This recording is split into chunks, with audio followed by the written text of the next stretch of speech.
ఓం నమ శివాయ శ్రీమాత్రే నమ. మిత్రులందరికీ నమస్కారం. అలాగే నన్ను ఇంతగా ఆదరిస్తున్న యూట్యూబ్ వీక్షకులకి, అలాగే నా మిత్రులకి, శ్రేయోభిలాషులందరికీ పేరు పేరున ధన్యవాదాలు తెలియజేసుకుంటున్నాను.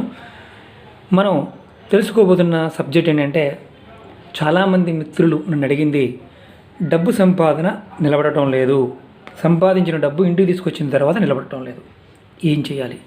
దాని గురించే మీకు ఈరోజు ఒక ఉపాయం చెప్పాలనుకుంటున్నాను. మిత్రులందరికీ వినపం ఏంటంటే, ఈ వీడియో మీకు నచ్చినట్టయితే కనుక నా ఛానల్ లైక్ చేయండి, సబ్స్క్రైబ్ చేయండి, గంట సింబల్ యాక్టివేట్ చేసుకోండి, 10 మంది మిత్రులకు షేర్ చేయండి. ఖచ్చితంగా వారికి కూడా ఉపయోగపడుతుందని నా ఉద్దేశం. ఉప్పుతో మనం ఈరోజు అద్భుతమైన తంత్రాలు తెలుసుకుందాం. 2-3 వీడియోలు తెలుసుకుందామండి. ఎందుకంటే షార్ట్ అండ్ స్వీట్గా చేద్దాం అనుకుంటున్నాను. చిన్న వీడియోలు చేస్తాను. ప్రతి ఉపయోగం, ఒక్కొక్క ఉప్పుతో ఏ ఉపయోగం ఉంటుందో ఆ ఉపయోగాన్ని మీకు చెప్తాను. మనం ఇప్పుడు ఏం చేయాలంటే, ఇలా ఉప్పుని కొనుక్కొచ్చుకోండి. కొత్తగా షాప్ నుంచి ఏ రోజునైనా మీరు ఉప్పుని కొనుక్కొచ్చుకోండి. కొనుక్కొచ్చుకున్న తర్వాత అలాగే ఒక కొత్త కుండ, మట్టి కుండని కొనుక్కొచ్చుకోండి. కొనుక్కొచ్చుకొని ఈ మట్టి కుండ నిండా ఉప్పు పోయండి. ఉప్పు అంటే మీకు షార్ట్లో చెప్దామని ప్రయత్నం చేస్తున్నాను. నేను ఆల్రెడీ కొంచెం పోసాను. ఇలా పోయండి. పోసి ఏం చేస్తారంటే, దీని మీద ఒక వైట్ కలర్ పేపర్ పెట్టండి. ఇలా పేపర్ పెట్టండి. అలాగే మీకు జీతం వచ్చిన, వ్యాపారం చేసి వచ్చినప్పుడు, వ్యాపారం చేసిన తర్వాత వచ్చిన డబ్బులైనా సాయంత్రం ఇంటికి తీసుకొస్తాం కదా, అలాగే ఏటీఎం నుంచి మనం పెద్ద అకౌంట్స్ అనుకోండి, శాలరీ వస్తాయి, ఏటీఎం నుంచి డబ్బులు తెస్తాం కదా, ఇలా పెట్టండి. మీకు చూపించడం కోసం నేను పెడుతున్నాను ఇది. ఇలా కొత్త గుంట తీసుకొని దాంట్లో ఉప్పు పోసి, కళ్ళుప్పు, దొడ్డుప్పు, సముద్రపు ఉప్పు, ఈ ఉప్పుని కొత్త గుండలోనే పోయాలి. దాని మీద ఇలా పేపర్ పెట్టాలి. అలాగే డబ్బులు ఇలా పెట్టాలి. ఏంటి ప్రయోజనం? మనం డబ్బులు ఏటీఎం నుంచి తీసుకొచ్చిన తర్వాత అయినా సరే, చేతి నుంచి చేతి మార్పిడి వచ్చినప్పుడైనా సరే, దాంట్లో కొంత నెగిటివ్ ఎనర్జీ ఉంటుంది. ఆ నెగిటివ్ ఎనర్జీని ఉప్పు మాత్రమే తీసుకుంటుంది. ఎందుకంత విశిష్టత అంటే, సముద్రం నుంచే లక్ష్మీదేవి వచ్చింది, పాల సముద్రం నుంచి.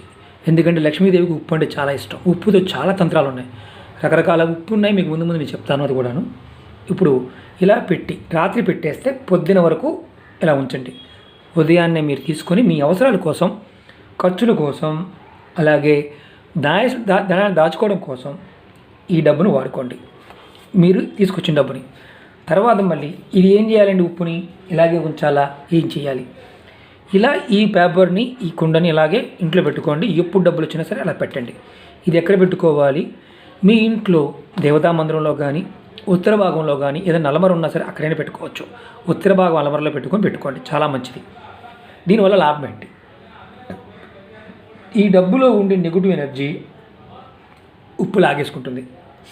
మనకి ఈర్ష్య, అసూయ, ద్వేషం లాంటివి ఏదన్నా ఆ డబ్బులో ఉన్నా ఈ ఉప్పు లాగేసుకొని మనకి మంచి అవకాశాలని లక్ష్మీదేవి ఇస్తుంది. ఇలా చేయడం వల్ల మంచి ఫలితాలు ఉంటాయని శాస్త్రంలో చూడడం జరిగింది. ఇది ఒక ఉపాయం. ఇది మీరు ఖచ్చితంగా చేయండి. ఖచ్చితంగా మనకి మంచి ఉపయోగం ఉంటుంది. నెక్స్ట్ వీడియోలో ఉప్పు గురించి మరొక విషయాన్ని మనం తెలుసుకుందాం. మీకు ఈ వీడియో నచ్చినట్టయితే లైక్ చేయండి, సబ్స్క్రైబ్ చేయండి, అలాగే గంట సింబల్ని యాక్టివేట్ చేసుకోండి, 10 మంది మిత్రులకు షేర్ చేయండి.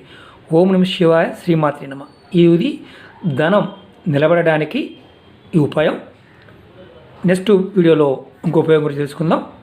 ఓం నమ శివాయ శ్రీమాత్రే నమ.